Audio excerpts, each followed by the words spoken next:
Hello मेरे dear students, welcome to Bihar board champions YouTube channels और Instagram handles.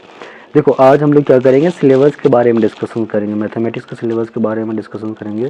देखो, in general Bihar board में एक प्रॉब्लम होता है जो आप लोगों को एक्सेप्ट करना ही पड़ेगा कि लोग विदाउट सिलेबस समझे विदाउट सिलेबस समझे एग्ज़ाम में कूद जाते हैं, प्रिपरेशन करते हैं, फिर उस तरह का रिज़ल्ट नहीं आ पाता है। ठीक है, मेरा मानना ये है कि आपको सिलेबस समझना पड़ेगा। सिलेबस एक्चुअली में क्या होता है, किस तरह के क्वेश्चन पूछते हैं, कहाँ से क्वेश्चन ज़्यादा आते हैं, कौन से टॉपिक पे हमें ज़्यादा ध्यान देना होता है, इन सब चीज़ों के बारे में अगर आपको अच्छे से पता रहेगा तो आप अच्छा स्कोर कर पाएंगे मैथमेटिक्स के सब्जेक्ट में। ठीक है, तो मैं क्लासेस स्टार्ट करने से पहले मैथमेटिक्स का आपको मैथमेटिक्स के सिलेबस के बारे में समझा दूं कि हम सिलेबस में एक्चुअली हम लोग पढ़ेंगे क्या और किस टॉपिक पे ज़्यादा फोकस करेंगे। तो ठीक है, चलो सिलेबस स्टार्ट करते हैं। और देखो, ये पूरा का पूरा सिलेबस जो है ये मेरा जो है ना इंग्लिश में रहने वाला है। और इंग्लिश समझ के आप लोगों को, मेरे जो स्टूडेंट्स हैं बिहार बोर्ड के, उसको ये सोच के नहीं भागना है कि यार ये तो इंग्लिश में बताएगा तो क्या समझ में आएगा। नहीं, यकीन मानो समझ में आएगा, है कि नहीं। ऐसा कुछ नहीं है कि अंग्रेजी है तो बहुत तोप हो गया, ऐसा कुछ नहीं है। अगर अगर आप पेपर मैथमेटिक्स का बिहार बोर्ड में इंग्लिश में लिख करके आओगे तो यकीन मानो कि सारे सब्जेक्ट एक साइड रहेंगे और मैथमेटिक्स का मार्क्स एक साइड रहेगा। बहुत ज़्यादा कॉम्प्लिकेटेड, बहुत ज़्यादा आप ये नहीं कह सकते कि बहुत हार्ड टफ होता है, नहीं होता है मेरे भाई। ठीक है, आप आराम आराम से समझोगे, आराम आराम से आप अगर रिवीजन करोगे, प्रैक्टिस करोगे तो आप इंग्लिश में मैथमेटिक्स का पेपर लिख पाएंगे। कोई इशू नहीं है, there is no issue, there is no any problems regarding कि इंग्लिश से कोई प्रॉब्लम होगा आपको, यकीन मानो नहीं होगा। बस आप लोग क्या करोगे, आराम से पहले सिलेबस को समझ लो, फिर जब मैं क्लासेस स्टार्ट करूँगा तो आप लोग आराम से क्लास अटेंड करना और मेरे साथ साथ प्रैक्टिस करते जाना। कोई डिफ़िकल्टीज़ नहीं आएगा। अगर आप एग्ज़ाम में, बिहार बोर्ड के 12 के एग्ज़ाम में मैथमेटिक्स इंग्लिश में लिख कर के आओगे और जिस तरह से हम पढ़ाएंगे उस तरह से लिख कर के आओगे तो यकीन मानो 80, 85, 90 है ना, मार्क्स कोई नहीं काट सकता। 80, 85, 90 नंबर तक कोई नहीं काट सकता है। ये मेरा प्रॉमिस है आप लोगों से। ठीक है, और बिहार बोर्ड के लोगों का ये एक प्रॉब्लम रहता है इंग्लिश के रिगार्डिंग कि यार इंग्लिश हम लोगों को उतना नहीं आता है। तो देखो यार, टाइम बदल रहा है। ठीक है, टाइम बहुत फास्ट बदल रहा है। अगर आप लोग इंग्लिश नहीं समझेंगे, इंग्लिश को नहीं अपनाएंगे, इंग्लिश के साथ नहीं जिएंगे तो आपको ये दुनिया जीने नहीं देगा। ठीक है, तो आपको इंग्लिश को अडॉप्ट करना पड़ेगा, इंग्लिश के साथ रहना पड़ेगा। चलो ठीक है, और हम लोग आगे डिस्कस करेंगे। सबसे पहले सिलेबस को समझते हैं। जैसे कि सिलेबस आपको दिख रहा होगा कि ये है ना, ये Bihar board secondary, Bihar board school examination board, ये तो आपको दिख ही रहा होगा। ठीक है, हमें ये पता है कि टोटल 100 मार्क्स का क्वेश्चन होता है, 100 मार्क्स का क्वेश्चन होता है। ठीक है, और इसमें कोई भी मैथमेटिक्स में कोई भी प्रैक्टिस मार्क नहीं होता। ये मैं समझना कि मैथमेटिक्स को प्रैक्टिकल होगा, नहीं होगा। तो इस तरह से हमारे जो यूनिट्स हैं वो डिवाइडेड हैं क्लास के क्लास 12 के मैथमेटिक्स का। जैसे यूनिट 1 है रिलेशन एंड फंक्शन। तो रिलेशन एंड फंक्शन का जो नंबर आता है मेरे भाई वो 10 मार्क्स का आता है। रिलेशन एंड फंक्शन जो फर्स्ट यूनिट है हम लोगों का वो 10 नंबर का आता है। फिर आता है यूनिट 2 अलजेब्रा, इसमें 13 मार्क्स का होता है। ये कितना होता है, 13 मार्क्स का टोटल होता है। फिर हमारा आता है कैलकुलस। ठीक है, सॉरी, फिर हमारा क्या आता है, कैलकुलस आता है, ये वाला कैलकुलस। ये कितना होता है भैया, ये सबसे ज़्यादा मार्क्स का होता है। तो इसको हम लोगों को अच्छे से पढ़ना पड़ेगा, ये वाला। ठीक है, इसको हम लोग क्या करेंगे, अच्छे से पढ़ेंगे। ठीक है, ये टोटल कितने मार्क्स के आते हैं, एकदम कैलकुलस से 40 मार्क्स का पूछा जाता है। और ये भी कमेंट बताना, क्या आपसे अभी से पहले आपको ये पता था कि कैलकुलस का वेटेज, कैलकुलस खाली एक यूनिट थर्ड कैलकुलस से एग्ज़ाम में 40 नंबर का पूछा जाता है? क्या आपको पता था? एंड 100% यकीन मानो कि 100 अगर विद्यार्थी देख रहा होगा उसमें मुश्किल से 10-15 को ये बात पता होगा।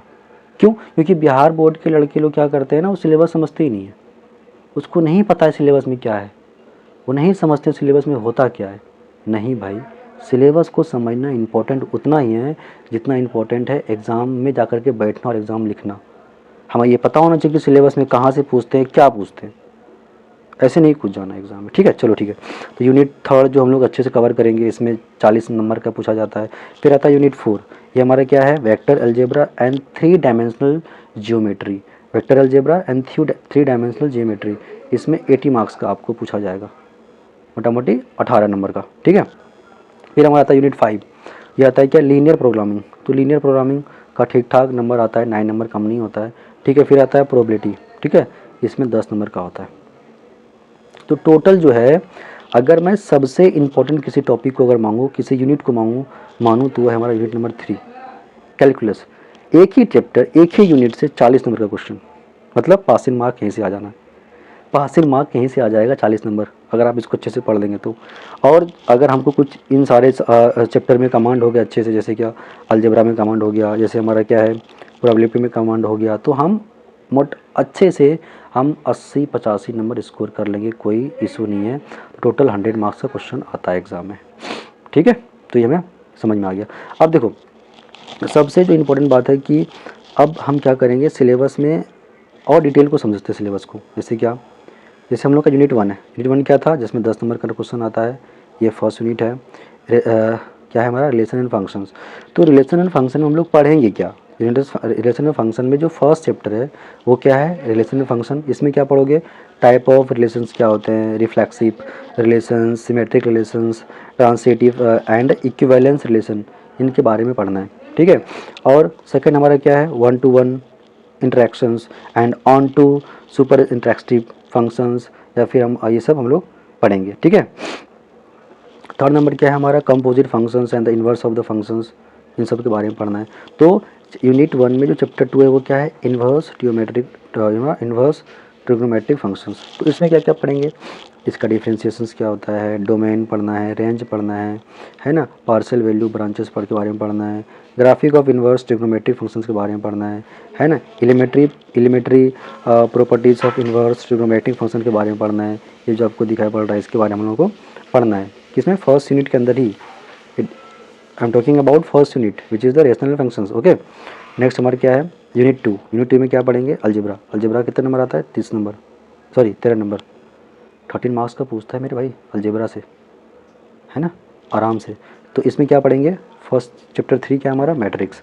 तो मैट्रिक्स के कंसेप्ट के बारे में पढ़ेंगे, नोटेशंस के बारे में पढ़ेंगे, ऑर्डर के बारे में पढ़ेंगे, equality, types of matrix, zero, identity matrix, सब के बारे में पढ़ेंगे एकदम डिटेल में, यकीन मानो गर्दा उड़ा देना है।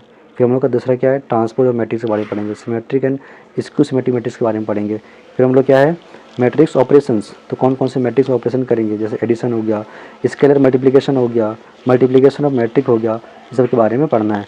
फिर नेक्स्ट हमारा क्या है, invertible matrix and proof of uniqueness of inverse, ठीक है। इन्वर्टिबल मैट्रिक्स के बारे में पढ़ेंगे, प्रूफ ऑफ यूनिकनेस के बारे में पढ़ेंगे, ठीक है। फिर हमारा नेक्स्ट आता है fourth chapter, that is the determinants. तो डिटर्मिनेंट्स में क्या पढ़ेंगे, determinants of square matrix up to 3x3। देखो डिटर्मिनेंट्स जो 3x3 तक पढ़ेंगे, फॉर एग्जांपल ये हमारे को मैट्रिक्स है 3x3 के बारे में पढ़ेंगे, तो आपको 3x3 के ऊपर नहीं जाना है। देखो ऐसे तो होते हैं 4x4 के होते हैं, 4x4 के होते हैं, 4x4 के होते हैं, 5x5 के होते हैं, there is no issue. But हम लोगों को जो पढ़ना है वो कहाँ तक पढ़ना है, वो पढ़ना है 3x3 तक ही पढ़ना है, ठीक है। तो ये तो हो गया एक। और फिर हम नेक्स्ट क्या पढ़ेंगे, हमारा माइनर्स के बारे में पढ़ेंगे, कोफिशिएंट के बारे में पढ़ेंगे, एप्लीकेशन ऑफ डिटरमिनेंट के बारे में पढ़ेंगे, है ना, finding the area of the triangle इसके बारे में पढ़ेंगे, प्रॉपर्टी ऑफ डिटरमिनेंट के बारे में पढ़ना है, ठीक है। फिर आता है हम लोगों को क्या, adjoint and inverse of the square matrix. Adjoint कैसे पता करते हैं, इन्वर्स ऑफ द मैट्रिक्स कैसे पता करते हैं, ये पढ़ना है, ठीक है। और फिर हम लोग क्या आता है, solving system of linear equations in 2 और 3 variables using the matrix methods. ये भी अच्छा इंपॉर्टेंट टॉपिक है, इसको अच्छे से समझेंगे। नेक्स्ट हमारा यूनिट 3 आता है, दैट इज़ द कैलकुलस। पहले बता चुके कि कैलकुलस 40 मार्क्स का होता है। अगर कैलकुलस अच्छे से अगर पढ़ लेते तो पास यहीं से कर जाओगे, समझ रहे हो। ये सब कोई नहीं बताता कहीं पर भी नहीं, ठीक है। और ये जानना चाहिए, स्टूडेंट को ये पता होना चाहिए। तो कैलकुलस में क्या पढ़ेंगे, कंटिन्यूटी एंड डिफरेंशिएबिलिटी के बारे में पढ़ेंगे, कंटिन्यूटी एंड डिफरेंशिएबिलिटी के बारे में पढ़ेंगे, chapter 15। Continuity and differentiability, chain rule के बारे में पढ़ेंगे, डेरिवेटिव ऑफ एम्पलीट्यूड फंक्शंस के बारे में पढ़ेंगे, derivation of inverse trigonometric functions, ठीक है, एक्सपोनेंशियल्स एंड द एल्गोरिथमिक फंक्शंस के बारे में पढ़ना है। फिर हम लोग का क्या है, algorithmic differentiations, derivative of function in the parametric forms, ठीक है, पैरामीट्रिक फॉर्म्स के बारे में पढ़ना है। सेकंड और डेरिवेटिव के बारे में पढ़ना है, रोल्स है ना, rules and the Lagrange's mean value theorem, important है, इसके बारे में पढ़ना है हम लोगों को, ठीक है।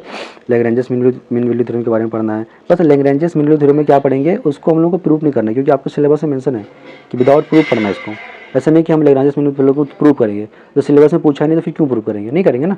नेक्स्ट हमारा क्या है, चैप्टर 5 एप्लीकेशन ऑफ डेरिवेटिव्स, तो rate of change of quantity के बारे में पढ़ेंगे, इंक्रीजिंग एंड डिक्रीजिंग फंक्शंस के बारे में पढ़ना है, ठीक है। फिर हमारा क्या आएगा, intelligence and normals approximations and using the differential equation के बारे में डिफरेंस यूजिंग डिफरेंशिएशन इसके बारे में पढ़ना है। मैक्सिमम मिनिमम पढ़ना है मेरे भाई, फर्स्ट डेरिवेटिव सेकंड डेरिवेटिव है ना, सिंपल रियल वर्ड प्रोग्राम्स के बारे में पढ़ना है।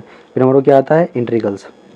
फिर क्या आता है, इंट्रीगल्स। इंट्रीगल्स में क्या पढ़ेंगे सर, इंट्रीगल्स पढ़ना है नरेशंस, है ना, नरेशंस क्या, narrations of integrations, inverse process, differentiation, ठीक है, इंडेफिनिट, इंटीग्रल्स, बेसिक फंक्शन, इन सब के बारे में पढ़ना है। फिर क्या पढ़ेंगे हम लोग, मेथड ऑफ इंटीग्रेशन, सब्स्टिट्यूटेंस, फिर हम लोग पार्शियल फ्रैक्शन आता है। फिर हम लोग क्या आता है, इंटीग्रेशन बाय पार्ट्स करते हैं, वो सब पढ़ेंगे अच्छे से। देयर इज़ नो इशू, मतलब एकदम दिमाग फ्री रखो, क्या क्या लिखा है, क्या बोल रहे हैं, सब क्लियर होगा। बस आप लोगों को ये सोच के नहीं भागना है कि भाई ये इंग्लिश में है। फिर से एक बात रिपीट कर दूँ, अगर आप मेरा बात मान के इंग्लिश में क्वेश्चन 12 में लिख के आते हैं मैथमेटिक्स का, तो सारा सब्जेक्ट एक तरफ रहेगा, ये सब्जेक्ट एक तरफ रहेगा मेरे भाई। कोई नहीं ये कह सकता है कि हाउ इट इज़ पॉसिबल कि एक सब्जेक्ट में 35-30 नंबर आया और एक मैथमेटिक्स है जिसमें कि 80-90 नंबर आ गया, तो उससे मेरा ये बात याद आएगा, ठीक है। I am the student of Bihar board type. तो ये नहीं समझना है कि यार मतलब कि चलो क्या दिक्कत है, क्या पढ़ा रहे नहीं पढ़ा, नहीं, अच्छा समझना है, अच्छा करना है, अच्छा आगे बढ़ना है, ठीक है। नेक्स्ट, फिर से बात मैं बता दूँ, रिपीट कर दूँ कि देखो आने वाला जो टाइम है ना, देखते हो बिहार बोर्ड के स्टूडेंट लाइक क्यों करते हैं, बिहार बोर्ड के स्टूडेंट क्यों पीछे हैं, क्योंकि दे डोंट नो इंग्लिश, उसको पता नहीं इंग्लिश। अभी टाइम किसका है, अंग्रेजी का। वो 12th उसको मैट्रिक तो पता ही नहीं था इंग्लिश भी कुछ होता है। इंटर में जाता है तो ग्रामर पढ़ता है, एंड मैं प्लानिंग करूँगा ग्रामर ही पढ़ाने का, टेंशन ना लो।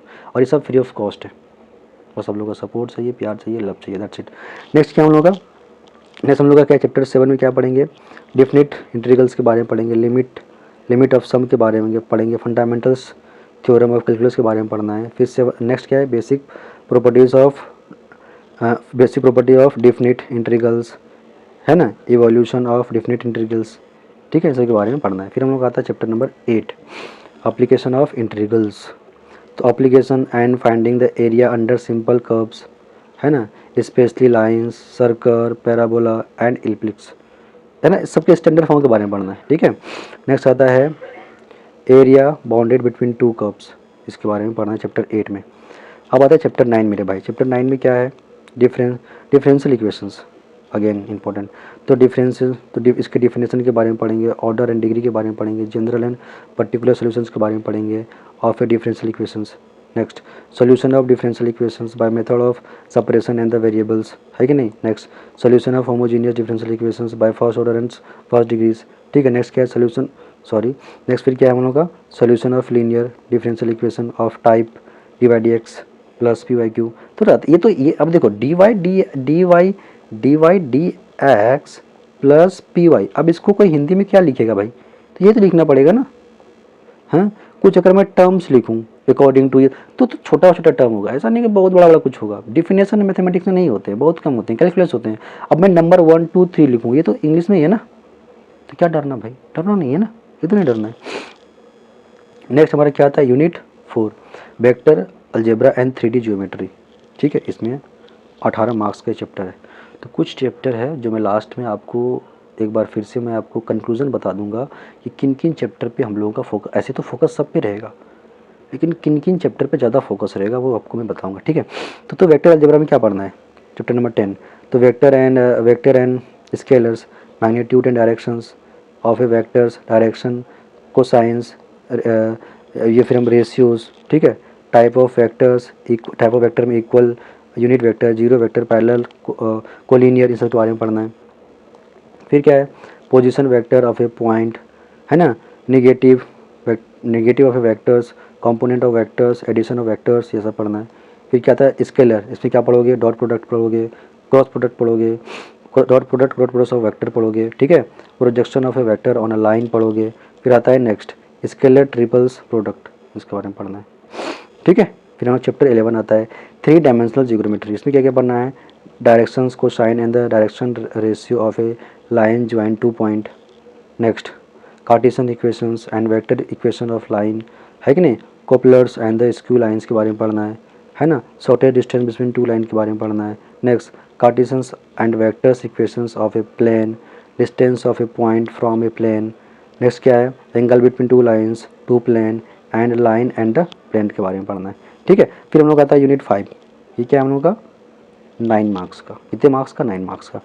तो यूनिट 5 क्या है, लीनियर प्रोग्रामिंग है, छोटा चैप्टर है, बड़ा मज़ेदार है, ठीक है। तो इसमें क्या क्या पढ़ेंगे, इंट्रोडक्शंस पढ़ना है हम लोगों को, इंट्रोडक्शंस पढ़ना है ना, टर्मोलॉजी के बारे में पढ़ना है, ठीक है, कंस्ट्रक्शंस के बारे में पढ़ना है, ऑब्जेक्टिव फंक्शंस ऑप्टिमाइजेशंस के बारे में पढ़ना है, ठीक है, mathematical functions of LP programme के बारे में पढ़ना है, graphical method of solutions and the problems in 2 variables के बारे में पढ़ना है, ठीक है। और उसका हमारे पास क्या आता है, फेसिबल्स इनफेसिबल्स रीजन्स के बारे में पढ़ना है, feasible and इनफेसिबल solutions optimisations feasible solutions के बारे में पढ़ना है, ठीक है, बहुत छोटा चैप्टर है। फिर हम लोग का क्या आता है, लास्ट यूनिट, टोटल कितने यूनिट है, टोटल 6 यूनिट है। लास्ट हम लोग का क्या है, प्रोबेबिलिटी। और प्रोबेबिलिटी एक ऐसा टॉपिक है जिसमें 10 मार्क्स से पूछा जाता है, ठीक है। तो इसमें क्या पढ़ना है, प्रोबेबिलिटी 13 चैप्टर है, कंडीशनल प्रोबेबिलिटी के बारे में पढ़ना है, मल्टीप्लिकेशन रूल ऑफ प्रोबेबिलिटी के बारे में पढ़ना है, इंडिपेंडेंट इवेंट के बारे में पढ़ना है, टोटल प्रोबेबिलिटी के बारे में पढ़ना है कि नहीं, बेस थ्योरम्स के बारे में पढ़ना है। फिर क्या है, random variables and it's probability distributions, mean and variation of random variables के बारे में पढ़ना है। फिर क्या है, हम लोग किसके बारे में पढ़ना है, बर्नौलिस के बारे में पढ़ना है, ब्रोनी ट्राइस एंड द बर्नौलिस डिस्ट्रीब्यूशंस के बारे में पढ़ना है। 10 मार्क्स का क्वेश्चन आता है इससे, 10 मार्क्स का याद रखना। फिर अगर मैं मोटा मोटी एक बात बोलूँ क्या, कि एग्ज़ाम पैटर्न कैसा होता है, एग्ज़ाम में किस तरह से क्वेश्चन पूछे जाते हैं, तो देखो सेक्शन ए होता है, सेक्शन ए जिसमें कि आपको क्या होता है, टोटल 100 टोटल क्वेश्चन 100 होते हैं, और to attempt any 50 question. Section A में 100 ऑब्जेक्टिव रहेंगे जिससे 50 आपको अटेम्प्ट करना है। अगर आपको ऑब्जेक्टिव पता है मेरे भाई तो 50 नंबर यहाँ से आ जाएगा, 50 नंबर, समझ रहे हो। और मार्क्स कितने होते हैं, हर एक में 1 मार्क्स होते हैं, 50 अटेम्प्ट करोगे 50 मार्क्स आ गया। पासिंग कितना होगा, 30 में कर जाओगे, 50 में 20 में एक्स्ट्रा। ऑब्जेक्टिव गलत नहीं होना चाहिए किसी भी हालत में नहीं। फिर सेक्शन बी आता है, तो सेक्शन बी में क्या है, टोटल 30 क्वेश्चन होते हैं, 30 नंबर का क्वेश्चन, 30 क्वेश्चन होते हैं, और 15 आपको अटेम्प्ट करना है। ईच क्वेश्चन 2 मार्क्स के होते हैं, हर एक क्वेश्चन में 2 नंबर, यानी कि टोटल वेटेज कितना हो गया, 30 नंबर का। अगर तुम 15 अटेम्प्ट कर लोगे 30 में से तो 30 नंबर आ गया, मानो कि 20 ही आ गया। तो यहाँ से अगर मैं 50 उठा लूँ, ये देखो, ये गलत नहीं करना है, ऑब्जेक्टिव गलत हो ये ना एक्सेप्ट नहीं हो सकता है। 50 यहाँ से आ गया, मैं इधर से 20 मान लूँ, ठीक है। अब आता है हम लोगों का लॉन्ग क्वेश्चन, लघु उत्तरीय प्रश्न जिसको हम लोग बोलते हैं, ठीक है। इसमें टोटल कितने होते हैं, 8 क्वेश्चन होते हैं, 4 अटेम्प्ट करना होगा, और एक क्वेश्चन में 5 मार्क्स होते हैं, यानी कि 4 क्वेश्चन में 20 मार्क्स। मैं यहाँ से भी मान लूँ कितना, मैं यहाँ से भी मान लूँ 10 नंबर आ गया, भैया 10 नंबर मेरा किसी तरह कट गया, तो पता है कितना होगा, 70 + 10 मेरे भाई 80 नंबर। ऑब्जेक्टिव गलत नहीं होना चाहिए किसी हालत में नहीं, जान लगा देना, ऑब्जेक्टिव गलत ही नहीं होना चाहिए, ठीक है। तो 80 नंबर आ गया। ये 80 नंबर मैंने क्या किया, यहाँ से काट छीट के बताया है, मैंने 30 में से 20 लिया है और 20 में से 10। अगर कोई इनमें से सारे को सही कर रहा है, इनमें सारे सही हो गया, ये 90 नंबर कोई नहीं काट सकता है। यकीन मानो 90 नंबर आएगा, मेरा बात मानो, ठीक है। बस आप लोग से मेरा एक ही रिक्वेस्ट है, आप लोग ये सोच के मत भाग जाना मेरे भाई कि है ना यार ये इंग्लिश में पढ़ाएगा, इंग्लिश समझ नहीं आएगा। एक भाई मेरे क्लास 12 में पढ़ रहे हो, इंटर में पढ़ रहे हो, है ना, इंग्लिश नहीं जानोगे तो कोई नहीं पूछेगा, कुत्ता भी नहीं पूछेगा यार, है ना। इंग्लिश तो एनी हाउ आना ही चाहिए। तो सबसे जो इम्पोर्टेंट हम लोग का ये है, 2 बात हम लोग को इम्पोर्टेंट दिमाग में रखना है कि 50 में 50 ऑब्जेक्टिव सही होना चाहिए। दूसरा, कुछ टॉपिक है जो हमें अच्छे से पढ़ना है, जिसमें ये कैलकुलस एक टॉपिक हो गया, है कि नहीं, एक टॉपिक कैलकुलस हो गया, एक अलजेब्रा हो गया, और एक हो गया ये वाला। 3 टॉपिक हम लोगों को कुछ ध्यान से पढ़ना है, इसके आसपास के तीनों टॉपिक है, ठीक है। अगर आप इससे यहाँ से अगर आप मार्क्स कैलकुलेट करोगे ना तो होता है 40 होता है, उसके बाद क्या आ गया हमारा 18, उसके बाद आ गया 13, तो कितना हो गया 40, 18, 13, ठीक है। यहाँ 1 हो गया, ये हो गया 5, 6, 7, 71 नंबर यहीं से आ जाएगा, इन्हीं 3 टॉपिक से। अब कोई बताता है, लगता है कोई बताएगा ये सब चीज़ें, नहीं बताता है। भेड़िया की घड़िया दसान की तरह पढ़ते रहो पढ़ते रहो पढ़ते रहो। मार्क्स कितना आया? 35, 40, 50। अरे यार नंबर आना चाहिए कहाँ 80, 90, कहाँ रहती 40, 50। ठीक है, तो चलो आई होप कि आप लोगों को सिलेबस समझ में आया होगा। पहली बार आप लोग मैथमेटिक्स के सिलेबस कैसे होते हैं वो देखे होंगे।